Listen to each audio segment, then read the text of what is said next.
Yusek, may we know the reason kung bakit hindi po makakasama si First Lady Liza Marcos sa Washington? Okay, supposed to be dapat announcement ko to. Kaya lang, mabilis magtanong si Miss Maricel, so i-announce ko na. Naks, kunwari pa may paganyan-ganyan pa sila. Tinanong kung bakit ba hindi makakasama si Lisa sa biyahe ni Marcos sa Amerika. Sagot dapat announcement ko to. Kaya lang nauna kayo nagtanong, mabilis kayo magtanong. Yung namatay nga, hindi nyo in-announce, Kulang na lang, sambahin si Tambaluslos. Ito yung mga talagang sip-sip kay Tambaluslos. Hindi natin alam, tanong natin, kayo na lang ang mag-isip. Bakit sila sip-sip? Anong nakukuha nila? Bakit kailangan nilang itapon sa basura yung kanilang pagkatao at ibigay na lang ng todo-todo kay Tambaluslos? Kasi makikita nyo naman, obviously, iilan lang naman sila talaga na bow. At sila ako, problematic nga ako Yung mga congressman na madalas lumabas sa TV, yung mga congressman na madalas lumabas sa media, pansinin nyo sila. Sip-sip kay Tamba. Ang galing. Rhyming, di ba? Yung mga congressman na madalas lumabas sa TV, pansinin nyo sila. Sip-sip yan kay Tamba. Ano sa tingin ninyo ang dahilan bakit hindi isinama si Lisa Marcos diyan sa Amerika? Lagi naman siyang kasama. Okay, pakilagay na dyan. Pangalawang topic natin. Tamba, nag-magic na naman. Hoy, may bagong milagro na naman ha. May bagong galawan na naman ito si Tambaluslos diyan sa kamera.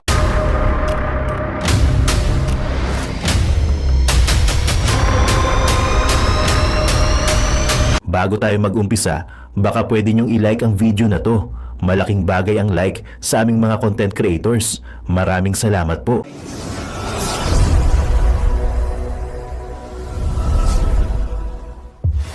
Surprise! Andyan pa si Claire Castro. Di ba nagsubmit to ng resignation? Hindi pa siya inaalis. Hindi pa tinatanggap ni President Marcos. Surprise! Tuloy ang ligaya, tuloy ang paglubog ng administrasyon, tuloy ang pagkapakalat ng fake news. Pasok, Claire Castro. Yusek, may we know the reason kung bakit hindi po makakasama si First Lady Liza Marcos sa Washington? Okay, supposed to be dapat announcement ko to. Kaya lang, mabilis magtanong si Miss Maricel, so i-announce ko na. Naks, kunwari pa may paganyan-ganyan pa sila. Tinanong kung bakit ba hindi makakasama si Lisa sa biyahe ni Marcos sa Amerika. Sagot dapat announcement ko to. Kaya lang nauna kayo nagtanong, mabilis kayo magtanong. Yung namatay nga, hindi nyo in-announce, Kayo naman, pagka hindi kayo nako-corner, di nyo sinasagot. Di ba? Nga naman, no? Niloloko nyo taong bayan. Alam nyo kung sino yung napapaniwala nyo kayo? Ha? Yung mga panatiko ninyo at saka yung mga trolls ninyong bayad. Pansinin nyo pagka may mga post ako sa Facebook. Pasok kayo dyan, tingnan nyo yung mga nagko-komentaryo yung galit na galit. Mga trolls. Ang post isa lang, o kaya nakalock yung profile, o kaya wala halos post, o kaya yung huling post nila 2014 pa, yung mga gano'ng halata mo. Ay nako. Sige pa, lokohin mo yung mga lelang nyo. Okay? Mm-hmm. First Lady Maria Luis Araneta Marcos will travel to Riyadh. Naks, talagang binuo yung pangalan. Alam nyo kung ba't binuo? Ay, mamaya pag-uusapan natin yan. Sige, alam nyo ba't binuo. Ulitin natin, ano daw yung pangalan ni Lisa? Marcos will travel to Riyadh. Ay, Luis Araneta Marcos. First Lady Maria Luis Araneta Marcos will travel to Riyadh, Kingdom of Saudi Arabia on the 17th, kahapon, to 20th July 2025 on Tatlong a araw. working visit to meet overseas Filipino workers. Ay, andyan muna tayo, okay? 3 araw, si Lisa Marcos, dyan sa Riyadh. Ako, mag-iingat kayo dyan, ha? Lisa Marcos, bakit ba binuo ang pangalan ni Lisa? Kasi yung nakalagay doon sa kumalat sa Facebook ay Lisa Marcos. So, nilagyan siguro nila, binuo yung pangalan, hindi yan ang lalabas. Oh, kayo mga DDS shit. Ganyan ang gusto niyo palabasin. Yan ang mga komentaryo, mga DDS shit. O kaya yung mga dutae. Di ba? Akala naman nito mga trolls na to, affected ako. Akala naman nito mga trolls na to, affected tayo eh, no? But anyway, syempre, para sa kanila, okay na sila doon. Basta importante, makapost silang ganyan, bayad na sila. No? But anyway, binuo yung pangalan para, ibig sabihin nyo ng pangalan, hindi yung Lisa Marcos na lumabas na kumakalat. Okay? So, ako, payo ko lang, Lisa, ha? At ito lang naman nagpapayo tayo. Checkin nyo yung mga sumasama sa inyo. Baka may katarantaduhang ginagawa kasi baka mamaya lang, baka mamaya ito'y suggestion lang, wala tayong pinagbibintangan, baka mamaya nagko-cocaine. Ay, delikado 'yan. Ay pugot ang ulo. Hindi nyo po bawal na bawal diyan, Muslim country 'yan. Wala kayong lusot diyan. Ha? Baka mamaya nagbitbit pa kayo sa bag nyo yung mga kasama ni Lisa. Ay talaga. Pero okay lang. Subukan ninyo. Subukan nyo dyan. Basta wag kayong ma-overdose. Iyon lang naman na sa atin. Wag kayong ma-overdose, ha? Dahil pagka talaga dyan, tapos na kayo. Palagay ko hindi na kayang palusutan ni Lisa yan. Hindi niya na kayang paikutan yan. Ha? Una, wala namang EDCA yan sa Pilipinas na pwede magkaroon ng arrangement. Ay, ligtas nyo yung asawa ko! Ha? Pwede na kayong magtayo ng EDCA. Walang ganun, di ba? Wala silang bargaining dyan, no? Hindi tayo nagbibintang, pero sinasabi ko lang, nagpapayo tayo, delikado dyan. Delikado po. The First Lady's itinerary includes a visit to the OFW and OWA Servicio Caravan, a one-stop government outreach that offers government services to OFWs, including legal aid, financial support, and welfare counseling to OFWs and their families. Ayan, maliwanag, okay? Ang daming palaman ni Claire. Marami raw gagawin si Lisa dyan sa 3 araw na yan. Sa madaling salita, aminin nyo o hindi nyo aminin, official yan. Ngayon, baka mamaya, may mamatay na naman, nakasama ni Lisa, o sabihin nyo wala sa entourage. Baka yung asawa. 'Di ba? Baka naman kung sakaling may mamatay na naman diyan. Cocaine news man o hindi man cocaine, basta may namatay nakasama ni Lisa. Whether kasama sa entourage o hindi, o asawa ng staff ni Lisa o asawa ng gobyerno, kasi this is official. Okay? Bayad ng gobyerno 'yan. Bayad ng mga Pilipino yung biyahe niyan dahil official 'yan eh. Sino ang gagastos diyan? Mga Pilipino, kukunin sa tax. May bago na naman tax ngayon si Recto. Tama o tama-tama. Di ba? So baka mamaya may mamatay dyan, sasabihin nyo personal. Sasabihin ng PCO secretary, personal yan, wag natin pakialam. Teka, hindi mo pwede yan. Kasama sa biyahe ng First Lady, asawa ng presidente. Whether empleyado siya o officer siya ng gobyerno o hindi, kasama siya dyan. Asawa siya ng isang opisyalis. So wag nyo na kaming paikot-ikutin. Ang naloloko nyo lang yung mga trolls nyong panatiko. Ang mga maloloko nyo lang yung mga tanga-tanga. Hindi nyo kami kayang lokohin. Okay? Nagpapayo lang tayo. Baka may mamatay dyan. Sana naman magpaliwanag, Claire. Kasi alam nyo, ito issue talaga dito. May mga lumalabas na balita na nahimik kayo. But the fact remains, di umano, may patay. Asawa ng isang opisyal ng Pilipinas na kasama ng First Lady. Tama o tama-tama. At may cocaine news. Bago na bago. Kasi pangalawang buhos na to eh.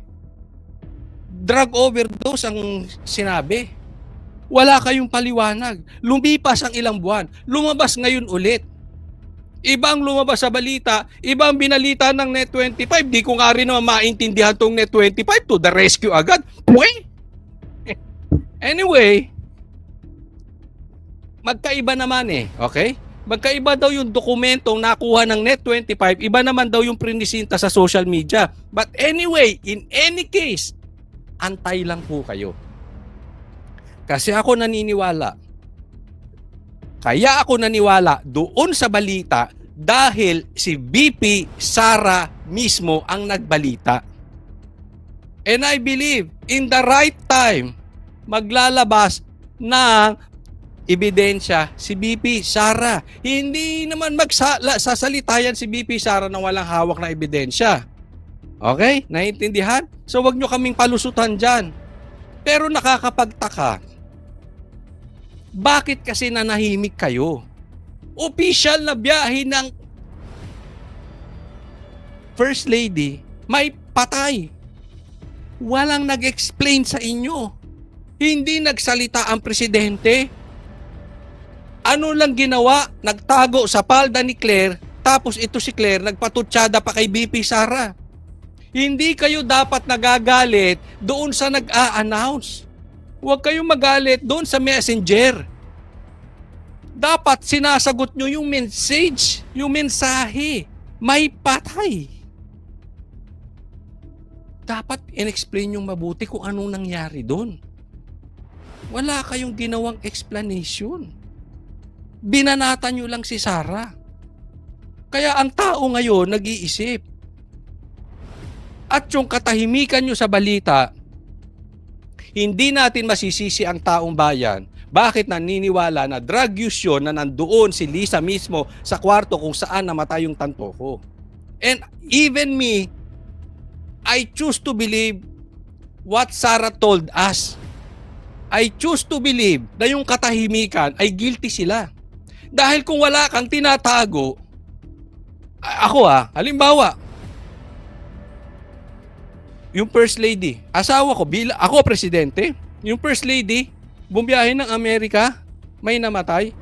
Una kong gagawin, haharap ako sa media. And then sasabihin ko, I will take drug test together with my wife, together with my family. That we are not involved in any way of any drug use.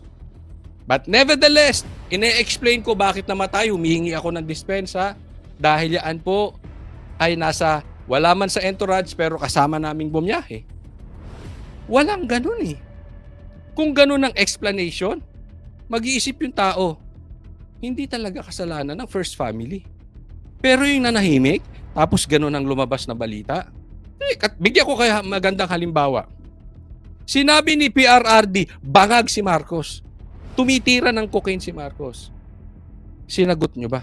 Hindi. Anong ginawa nyo? Binabanatan nyo lang ang Duterte. Pero hindi nyo dininay, hindi nyo inadmit kung kayo ay gumagamit. Hindi kayo nagbigay ng patunay na drug test. Tinakbuhan nyo ng tinakbuhan yung challenge. Same scenario dito. Bakit kayo tahimik? Naintindihan po? Now, eto pa. Kung hindi ako nagkakamali, isa to sa napaka-unique na sitwasyon. Bumiyahe papuntang Amerika. Si BBM hindi kasama si Lisa. Remember, nung una na lumabas, pumutok itong balita na ito. Anong sinabi ko sa SMNI? Kung hahanapin nyo, makikita nyo, mapapanood yan. Challenge ko. Ako, sabi ko, naniniwala ako sa pagpunta ni BBM sa Amerika, hindi kasama si Lisa. Sinabi ko na at that point. Pangalawa, kaya nga hinahamon ko, Lisa, if you are not guilty, sumama ka sa Amerika. Bakit hindi ka sumama? Hamon ko na po yan.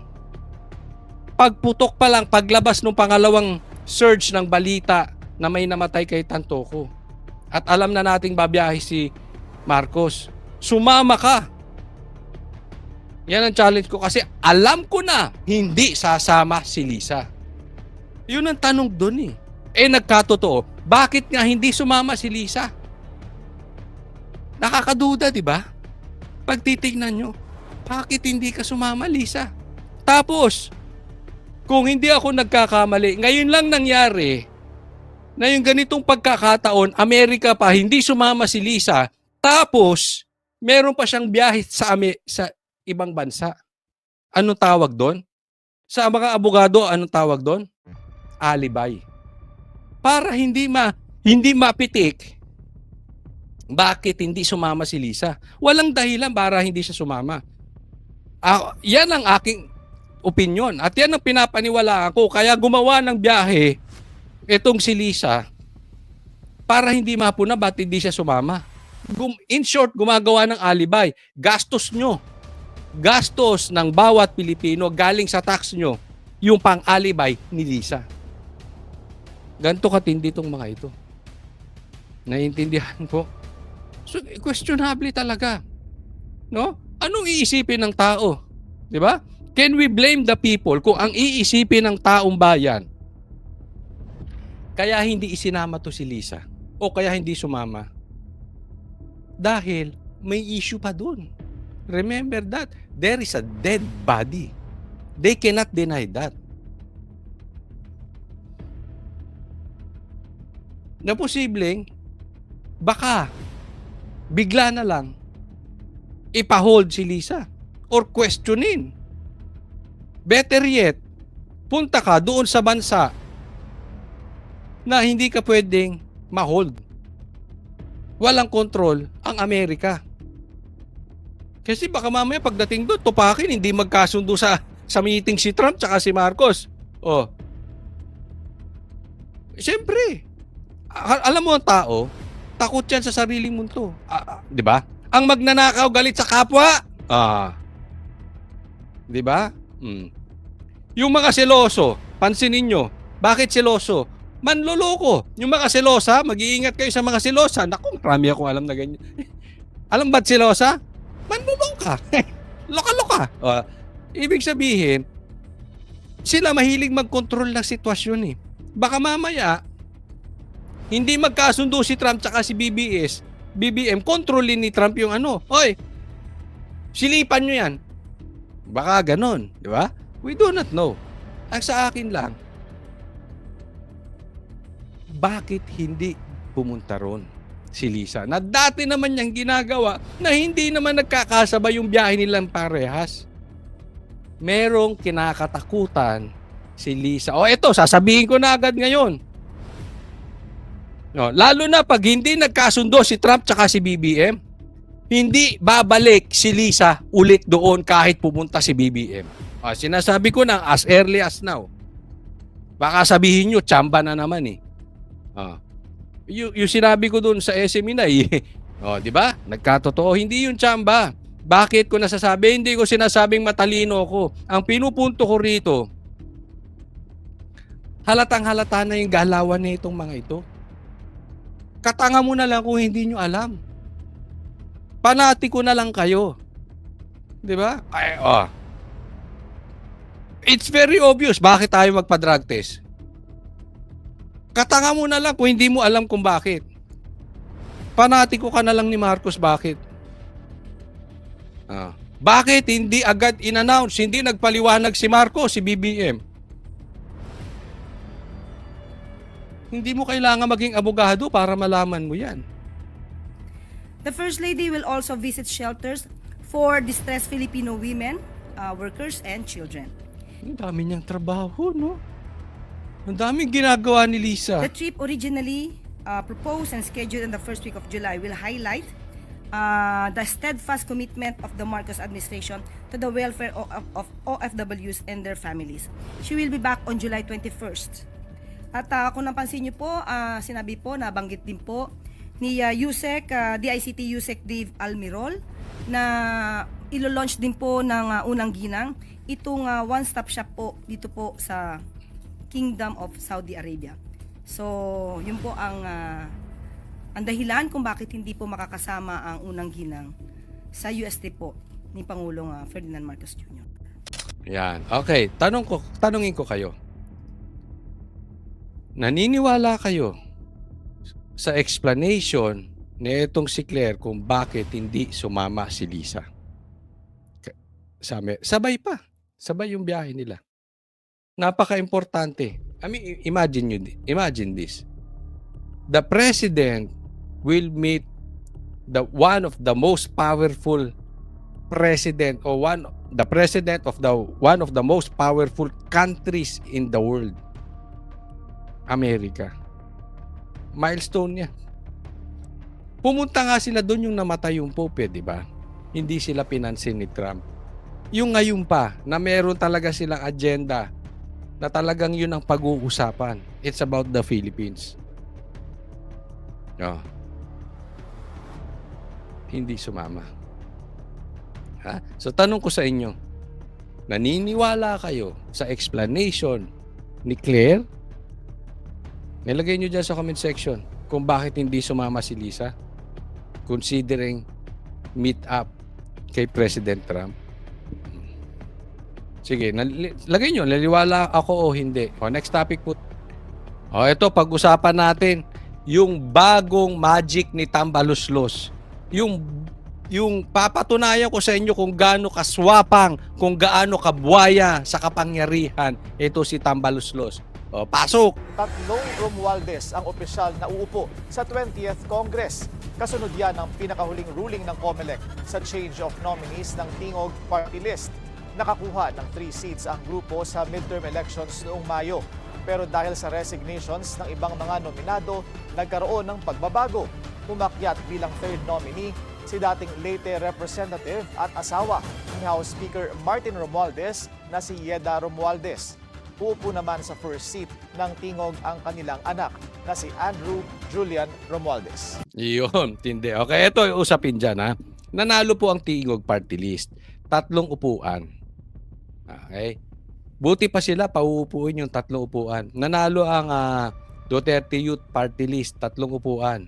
Pero ayaw paupuin bilang congressman etong 3. Dahil siguro, alam naman natin, Duterte Party List yan, hindi yan kayang bayaran ni Tamba. Alam naman natin na pag nakaupo yung Duterte Youth Party List na yan, talagang sisilipin kung ano yung mga planong magic na budget nitong si Tambaluslos diyan sa Kamara.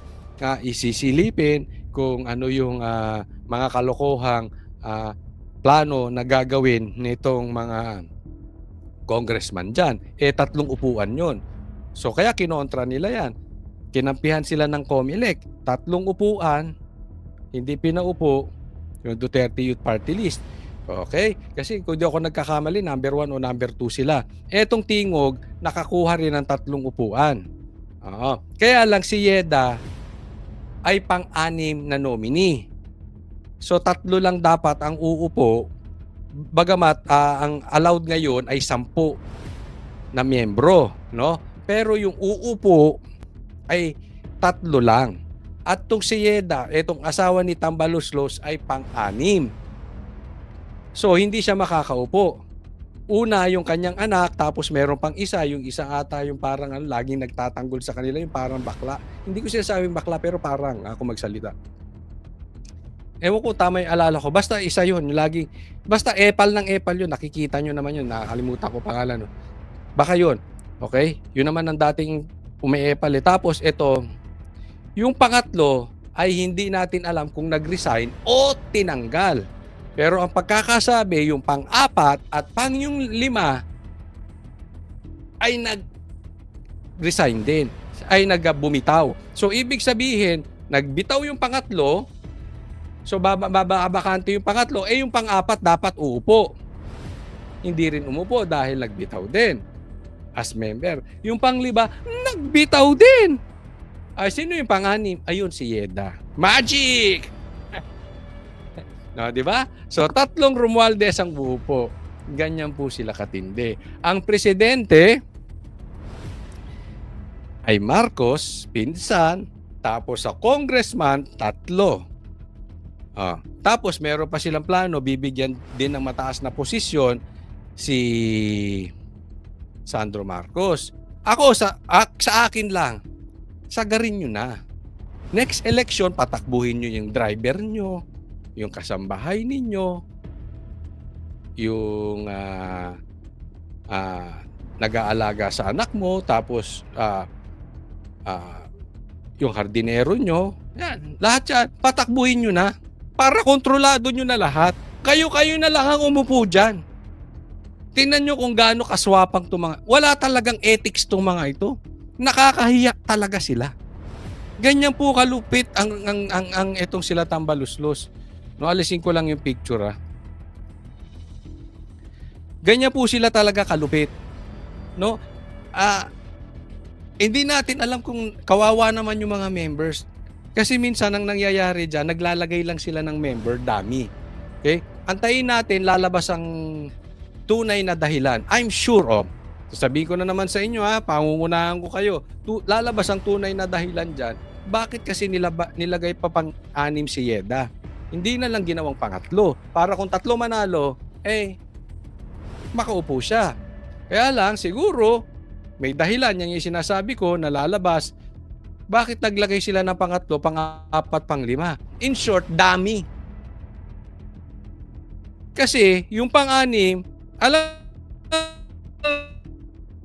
nila, pag makuha nila yung 3 seat, pauupuin nila yung pang-anim. Etong 3 na yan, dami yan. At nangyayari po yan. Diba? Maglalagay lang sila dyan ng pangalan. Pero ang may control talaga niyang tingog na yan, Romualdez. Gustuhin mo man o hindi, aminin man nila o hindi, ang gusto nilang uupo dyan para control nila yung kamera, mas maraming Romualdez. Pero meron tayong balita, Okay. Ang balita po natin dito ay marami na di umanong nagagalit na congressman dito kay Tambaluslos. No, dahil nga obvious kung gusto mong magkaroon ng pabor galing sa House Speaker na si Tambaluslos, kailangan talaga todo sip-sip ka. Ito po ang nakukuha nating balita patungkol dyan sa loob. No? Mayroong mga congressman na hindi naman mukhang pera, di ba? Alam naman natin, yung pagpirma sa impeachment, patungkol yan sa di ba? Sinabi ni Chanco, binayaran yan. So, hindi naman lahat ng congressman ay pwedeng bulihin ni Romualdez. Lalong-lalo na kung wala naman talagang kayang ipagmalaki ito si Tambaluslos. Kung hindi, yung pinsan siya ng presidente at yung hawak niya yung budget na pera naman ng taong bayan. So marami na di umanong nagagalit sa kanya dyan. No? Pero pag tingnan ninyo, yung mga nuknukan ng sip-sip kay Tambaluslos, yan talagang ang sabi, yan ay mga ganid talaga na talagang kulang na lang sambahin si Tambaluslos. Ito yung mga talagang sip-sip kay Tambaluslos. Hindi natin alam, tanong natin, kayo na lang ang mag-isip. Bakit sila sip-sip? Anong nakukuha nila? Bakit kailangan nilang itapon sa basura yung kanilang pagkatao at ibigay na lang ng todo-todo kay Tambaluslos? Kasi makikita nyo naman, obviously, iilan lang naman sila talaga na bow. At sila ako, problematic nga ako Yung mga congressman na madalas lumabas sa TV, yung mga congressman na madalas lumabas sa media, pansinin nyo sila. Sip-sip kay Tamba. Galing rhyming, di ba? Yung mga congressman na madalas lumabas sa TV, pansinin nyo sila. Sip-sip yan kay Tamba. Di ba? Ito yung opinion ko lang. Kasama yan sa kademonyuhan ni Tambaluslos. Yan ay talagang pagkabuaya. Ito na lang na kayo, asawa mo, anak mo sa isang 3 upuan dyan. Yan po ay lehitimong wala na silang pakialam sa ethics. Yan po ay lehitimo na talaga namang sila ay ganid sa kapangyarihan. At posible din, dahil may kita yan, ganid sa pera. Di ba? Ganito na po itong mga ito. So greedy po. Kaya nagkaroon nga naman ng pangalan, House of Crooks. Di ba yan ang tawag dyan? Ako'y naaawa dahil maraming matinong mga congressman katulad ni Pulong Duterte. Pero dahil doon, ay nadadamay siya dahil binansagan ng House of Crooks yan. Bahay ng mga buhaya. Ayan. Diyan pa lang kita mo kung pagkaano sila kabuhaya sa kapangyarihan. Magic. And siyempre, kinampihan sila ulit ng COMELEC. Walang question ng COMELEC. Yung legal na nanalo, hindi pinaupo, yung 3 upuan. Eto na, may magic na arrangement na naman si Tamba. pinaupo ng COMELEC. So wala tayong magagawa eh. Panahon nila, matatapos din yan. No, pero I'm really hoping na magkaroon ng lakas ng loob itong mga congressman. Marami na pong bulong-bulungan dyan. At may marami pong nakakarating sa akin. I really hope na makikita natin kung maduduwag itong mga congressman. At kung sila ay magsasalita na hindi si Tamba ang kanilang gagawing House Speaker for the 20th Congress. Abangan po natin next week, magsisimula na po yan. Next topic po tayo. Ito isang patunay na sinasabi ko na obvious na talaga namang kahit anong sabihin ni Tambaluslos sunod. Kaya nga sabi ko, may problema ako doon sa mga congressman na parati ang labas sa media. Iyan ay mga tuta ni Tamba. Inunaan ni La Union 1st District Representative Paulo Ortega ang pahayag na Attorney Ruth Castelo, spokesperson ng tanggapan ni Vice President Sara Duterte, kaugnay ng impeachment case. Ayon sa abogada, sakaling pabora ng Korte Suprema ang petisyon ni VP Sara na ibasura ang impeachment case, mapalad umano ang bansa dahil makatitipid ng milyong-milyong piso. If it's not, if the Supreme Court says it cannot be heard at this time, and then we'll be very lucky actually as a country, because we'll save millions and millions of people of money on the trial that is technically defective from the beginning. Ayon kay Congressman Ortega, dapat maging maingat si Attorney Castelo at patunayan ang mga sinasabi nito. Tanong din ito, hindi naman siguro aabot ng mahigit 600 million pesos ang gagastusin sa pagsagawa ng impeachment trial. Baka kailangan nila ng matrix saka cost-benefit analysis. Siguro hindi naman naabot ng 612 million yung gastos sa impeachment. Kabilang sa mga Okay, balik natin doon. Nakita niyo yung pag-e-explain nitong si Attorney Castelo, yung spokesperson ng OVP, ng Office of the Vice President, o spokesperson ni VP Sara. Very professional, di ba? Ang layo doon sa style ni Claire. Di ba? Yung tanong sa kanya, sasagutin niya lang nang walang patutsada. Natural. Spokesperson yan eh. So, she will speak in behalf of the Vice President. No? Nang walang pitik, nang walang patutsada, kasi hindi naman siya vlogger eh. Spokesperson siya, hindi naman siya politiko. So sinasagot lang niya na may gastos. Totoo ba na may gastos ang impeachment o wala? Di ba? Yun lang naman eh. Kasi ang ano dito, malaki ang matitipid. Ang punto lang naman dito ng spokesperson, malaki ang matitipid natin na considering na pagdating sa dulo, nagpakapagod tayo, nasayang yung buwis ng taong bayan, ginastusan to. For the meantime, maraming hindi maasikaso ang Senado, katulad nung dapat ang iniimbestigahan dyan, yung pagkamatay ni Tantoco, yung etong kay alias Rene. So meron sila mga talagang lehitimo na dapat i-discuss dyan sa Senado na hindi sila makapag-hearing because of this impeachment. So masasayang yung pera ng taong bayan dahil natural may gastusin dyan. Hindi naman po pwedeng walang gastusin yan. At the same time, hindi sila makapagtrabaho. So sinagot lang niya ng kung ano yung talagang mangyayari. Wala naman siyang pinipitik.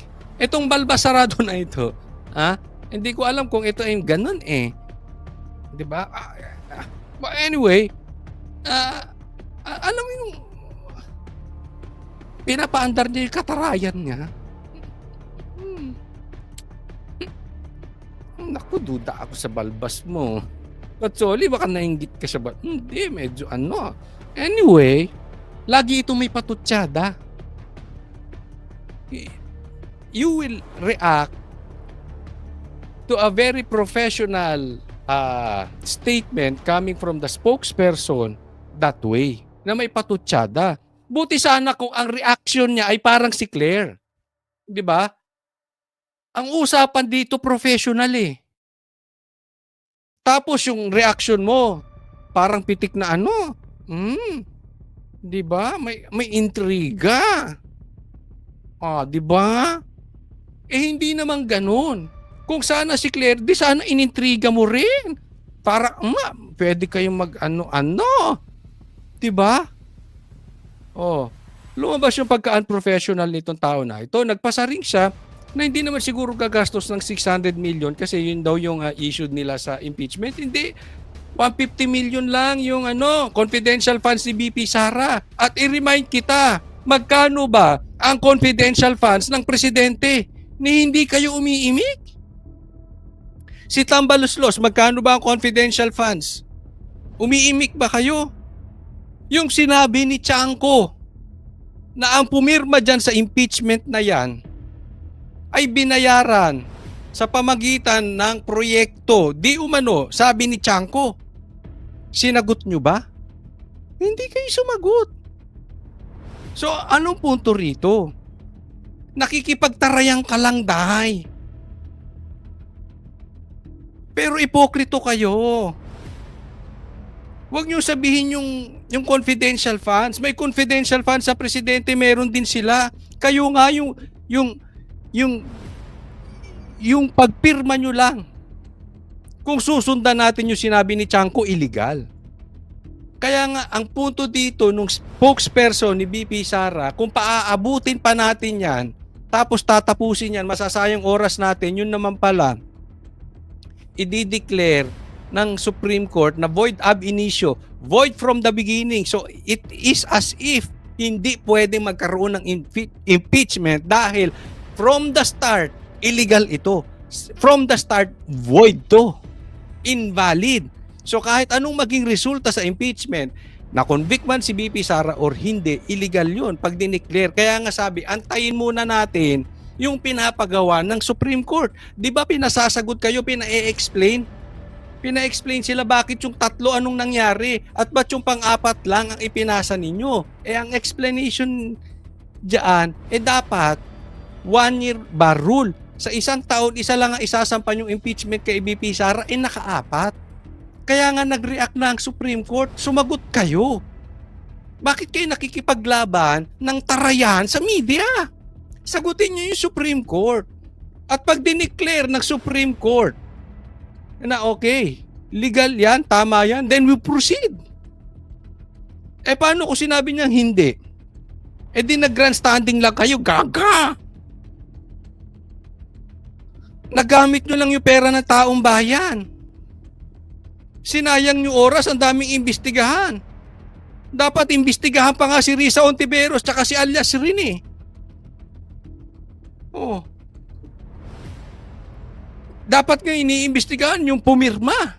Bayad daw. Sabi ni Chanco. Naiintindihan mo na, dahay? Oh. Kaya may problema tayo sa ganyan. Alam nyo, may proper. Okay? Huwag kang pupunta sa isang formal occasion nang ikaw ay nakamaong at naka-Jordan shoes. Okay? Ngayon naman, huwag kang pupunta sa basketball court na naka-Amerikana. Anong pinupunto ko rito? Napaka-professional ng datingan ng statement ng Office of the Vice President.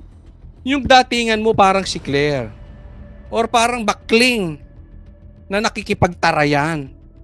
At yun na nga mga kababayan, ano na ang masasabi mo? Kung mayroon kayong hinaing at komento patungkol sa balitang ito, please comment down below. Pag-uusapan natin yan sa comment section.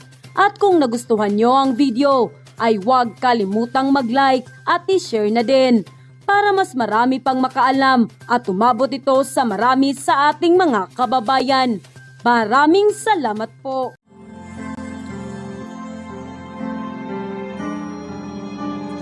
Melody ng song. Ang bayan ko'y pinagpala pagkat sa amin pinigay ang isang biyaya. Biyaya nga mag-ahon sa hirap at dilim ng kahapon at sa bawat Pilipino'y magtatanggol sa bayan ko dati laganap pang-api at tusa sa aming mga mahihirap. Ngunit ikaw ay dumating, sagot sa aming mga dalangin. Muli kaming babangon, mabuhay ka, Tatay Digong. Ama, maraming salamat.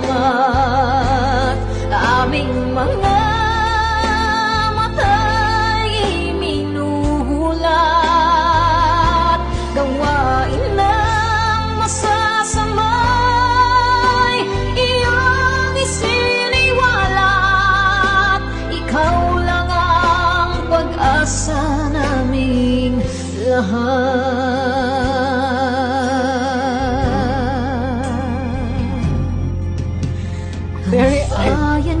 Binamatay niya ako kung iyak ako. Pilipinas, muling makikilala at itataas. Katahimik ay maghahari sa ating puso'y mamamayani. Mga ngiti sa labi di mapapawi.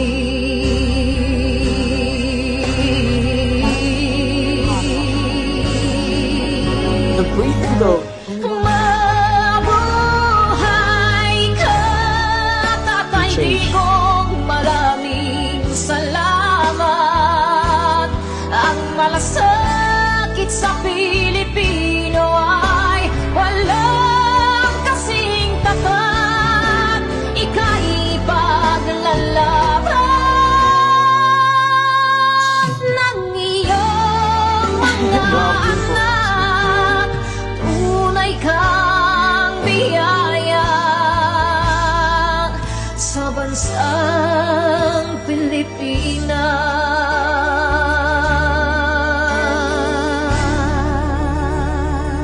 Haba. Gosh. Irene, Mabuti pa ang sardinas, may label. Eh tayo, wala. Oo nga pala. Nay, ito na yung bayad ko sa isa, ano? O, kunin mo yung isa. Isa muna, iyan, no? Tapos, isa pa, di ba? 4 dapat na sardinas, eh. Yan. 3 na. Pang-4 na sardinas. Okay na.